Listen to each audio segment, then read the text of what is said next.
everyone, my name is Rachel. Welcome back to my channel. So last week I posted a video all about 10 books I think you all need to read before the end of the year, before 2025. So today I am making a video on the flip side of that. These are 10 books that I own physically that I absolutely need to read by the end of the year.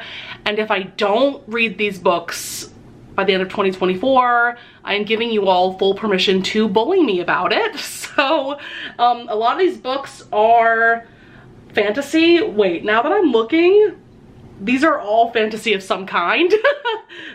Clearly I have been in a fantasy mood this whole year, but definitely like the first 3 or 4 months of 2024, like that was my vibe. Fantasy and fantasy romance. So a lot of these books on this list are like the continuation of series that I've started this year. So let's just go ahead and jump on into this list. The first book I have here is Glint by Raven Kennedy. This is book 2 in her Guild series, or the Plated Prisoner series. I read Guild, I want to say at some point last month, no, the beginning of September. I'm filming this at the very end of September. And I featured Guild in my last reading vlog that I did. It was just titled Cozy Reading Vlog, something like that. I'll link that up in the cards above if you want to hear my thoughts and feelings about book 1. But just to give you the Cliff Notes version, I really enjoyed Guild. I think my favorite aspect of this dark fantasy romance series so far is Oren, our main character. I just think she's so likable and so relatable. So the basic premise of this is that we have Oren, and then we have King Midas, who is the king of this kingdom in Aurea, the world that this series takes place in. She's essentially been a kept woman for him for the past 10 years. And given that this is a take on the King Midas story, she is actually entirely like made up of gold. Like she has gold hair, gold skin, all of that stuff. And the very back of this book gives a really good blurb as well. It says, "For 10 years, I've lived in a cage inside King Midas's golden castle, but one night changed everything. I may be out, but I'm not free, not even close. In the game of kings and armies, I'm the gilded pawn. The question is, can I outmaneuver them?" This is a darker fantasy romance series. The first book actually had no romance in it at all, so I'm very intrigued to see. I'm pretty sure we like actually meet the hero of the story in this second book. Very intrigued about that. But I would definitely suggest looking up the content warnings for book 1. Things were getting pretty dark at times. But yeah, book 1 was just so addictive. I really enjoyed it. So very much looking forward to continuing on with this series. So the next 4 books I have to talk about are 2 duets, or duologies essentially. So first up I have The House in the Cerulean Sea by TJ Klune. This is a reread. I have a couple of rereads on this list because the rereads have a purpose. And then the sequel, which very recently came out, is Somewhere Beyond the Sea by TJ Klune. And as you can see, there are sprayed edges that match my sweater, and that is everything. So for, you know, quite a few years, this came out in 2020. None of us knew that there was going to be any continuation to this story, and so I think in the early part of 2024, maybe the late part of 2023, was when this sequel, Somewhere Beyond the Sea, was announced. For a while, I thought that this was going to be a prequel, and I was kind of disappointed by that given how this book ends.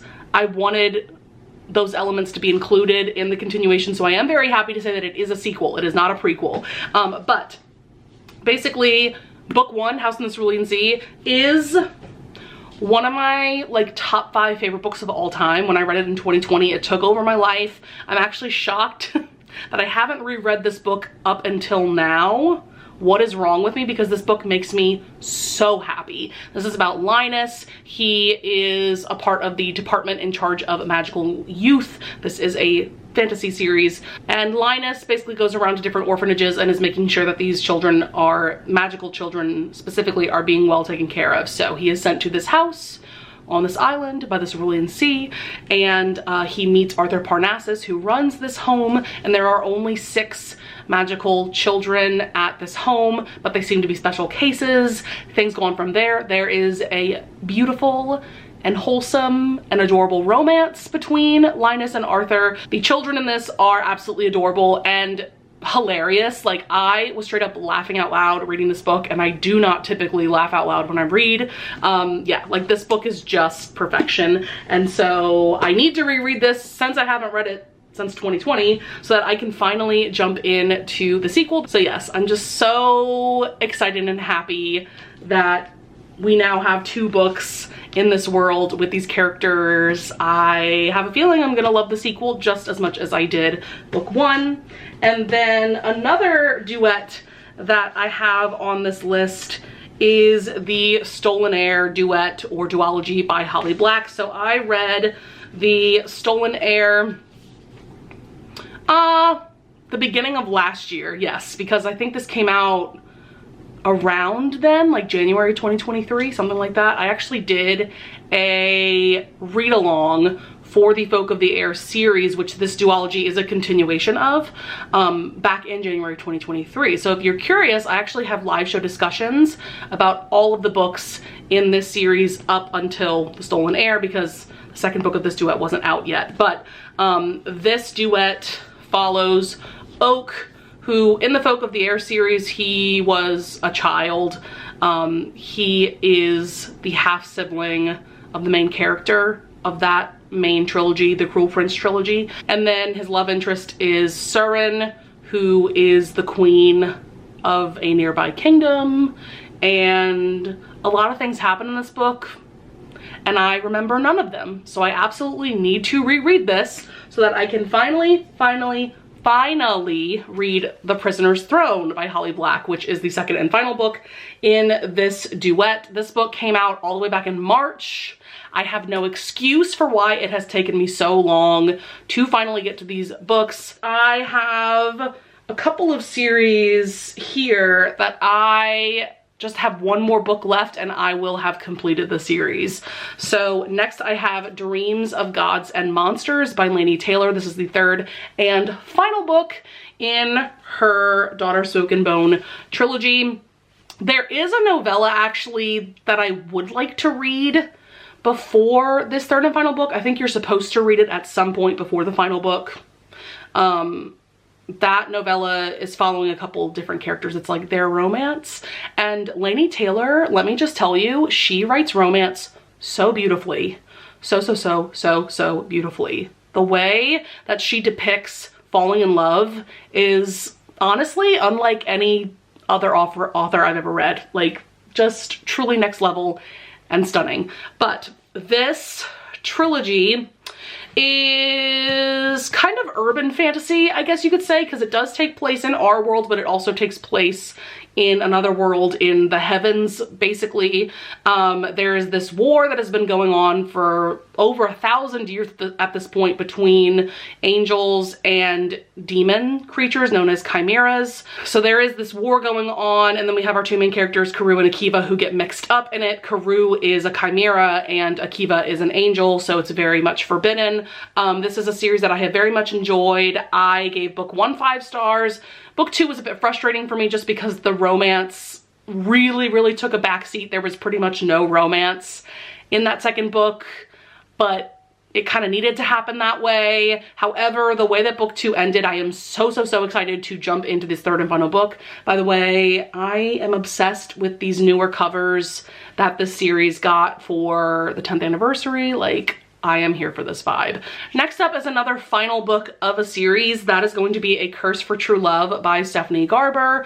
I read the first 2 books of this series, like, by the end of 2023 into the early part of 2024. So it's been like almost a year since I read the first book. So like for that reason alone, I really need to just read this third book. Also, like with the Folk of the Air series, this is also YA fantasy. Like, I have no excuse for not reading this. This is gonna be a pretty quick read for me, I'm sure, just like books 1 and 2 were. But if you know nothing about this series, this centers around our main character, Evangeline Fox. And it basically is like a very whimsical fairy tale like trilogy, but it's also kind of twisted and eerie and wicked.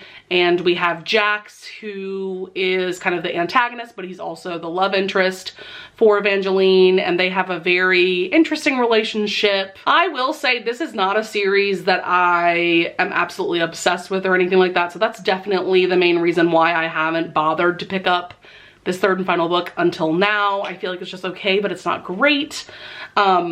But I know a lot of people who really do enjoy this series, but I feel like unanimously, even people who adore this series, like, hated this final book. So I am very intrigued to see what I think of it, given how book 2 ended. That was a very interesting ending. So next up we have the second book in a really cool and interesting and unique adult high fantasy series. That is Jade War by Fonda Lee. So I read Jade City all the way back in, I think it was April, if I'm not mistaken. And I know that one of the reasons why I have not jumped into the second book yet is because it did take me a really long time to read Jade City, and that's not because it was a boring book or anything like that.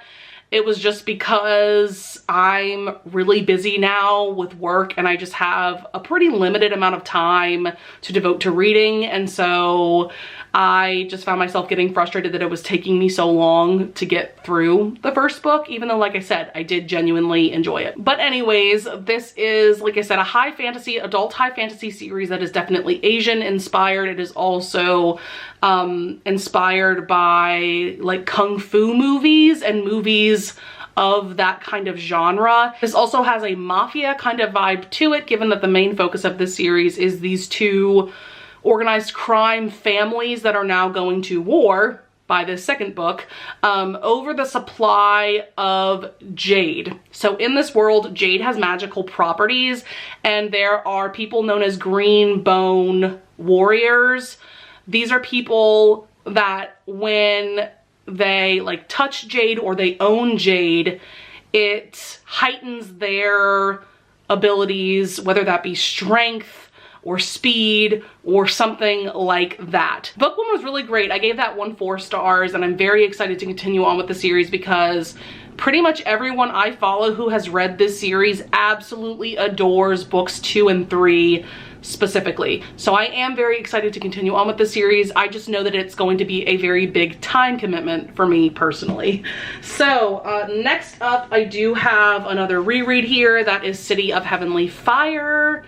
Ooh, look at this metallic cover by Cassandra Clare. So this is the 6th and final book in her Mortal Instruments series, which is a series within her Shadowhunter Chronicles universe. I have been doing a reread of this series as well as her Infernal Devices series throughout like the tail end of 2023 into 2024. So I read book 5 like months and months and months ago. Like I said, this is a reread for me, and I've just been putting off my reread of this kind of for no good reason. I mean, yes, this is a chunky book, but Cassandra Clare's books are really easy to fly through, and also the font is pretty large, so they're actually not as long as they appear. But yeah, I am genuinely excited to continue on with my reread of the series in this universe. I'm ultimately trying to get to her Chain of Gold series or her Last Hour series. I read the first book in that series back in 2020 when it came out, but I haven't read any of the books since. So like 2 books of that trilogy have come out since the last time I was reading her books, and so I definitely like needed this refresher of just rereading the entire universe before I could jump into that newer series. But yes, this is just an iconic YA urban fantasy series. And then last but certainly not least, we have Throne of the Fallen by Carrie Maniscalco. Look at this pretty cover. This is a book that I was totally influenced to buy and read by Chandler from Chandler Ainsley. So Carrie Maniscalco has been a hit or miss author for me. I did overall enjoy her Stalking Jack the Ripper series, but some of the books were better than others, and I didn't give any of them 5 stars. Like, I haven't given anything I read by her 5 stars. However, just hearing Chandler rave about this book, I just couldn't help myself, and it sounds really interesting. This is an adult fantasy romance series. Ooh, look at those end pages. That's really pretty. I think this takes place in a world that very much feels like Regency London. And this is about our main character Camilla and then the Prince of Envy. So this is kind of a continuation of her Kingdom of the Wicked series. I know that that series centered around, I believe, was he the Prince of Wrath? Yeah. And so now we have the Prince of Envy being the hero of this story. So it just sounds really intriguing. I really, really hope that I enjoy this book. I have friends that really didn't enjoy this. So I hope that I end up agreeing more with Chandler and I do enjoy this, because I would love to become a true Carrie Maniscalco fan.